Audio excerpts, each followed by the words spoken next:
Pink ടോക്സിൻ്റെ പുതിയൊരു വീഡിയോയിലേക്ക് എല്ലാവർക്കും സ്വാഗതം. അപ്പോൾ നമുക്ക് ചോറ് വിളമ്പാം. എന്തൊക്കെ കറികളുണ്ടെന്ന് നോക്കാം ആദ്യം, എന്നിട്ട് ചോറ് വിളമ്പാം. ആദ്യമേ തന്നെ പരിപ്പും കായും എരിശ്ശേരി. നല്ല സൂപ്പർ കറിയാട്ടോ. ഇതെല്ലാവരും ഒന്ന് ഉണ്ടാക്കി നോക്കും. നല്ല സൂപ്പർ കറി. നല്ല പരിപ്പും പൊണ്ണൻ കായും കൂടി എരിശ്ശേരി. വെണ്ടയ്ക്ക കറി. ഇന്നത്തെ സ്പെഷ്യൽ അയല വറുത്തത്. ഇതിൻ്റെ റെസിപ്പി ഞാൻ ഇട്ടേക്കാവേ.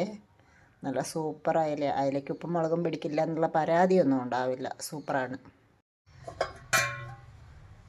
പയറ് മെഴുക്ക് പുരട്ടിയുണ്ട്, പിന്നെ ചൂട് ചോറുണ്ട്. അപ്പം ഇന്നത്തെ ഉച്ചയൂണ് വിളമ്പിയിട്ടുണ്ട്. നല്ല ചൂട് കുത്തരി ചോറ്, പയറ് മെഴുക്ക് പുരട്ടി, പരിപ്പും കായും കറി, വെണ്ടയ്ക്ക തീയൽ, മീൻകറി ഉണ്ട്. ഞാനത് കാണിച്ചു തരാൻ വിട്ടുപോയതായിരുന്നേ. പിന്നെ നമ്മളെ സ്പെഷ്യൽ മീൻ വറുത്തത്. അപ്പം നമ്മളെ വീഡിയോസ് ഇഷ്ടമാവുകയാണെങ്കിൽ എല്ലാവരും ലൈക്ക് ചെയ്യണം, കമൻറ്റ് ചെയ്യണം, നമ്മളെ ചാനലൊന്ന് സബ്സ്ക്രൈബ് ചെയ്തേക്കണേ. Thank you so much.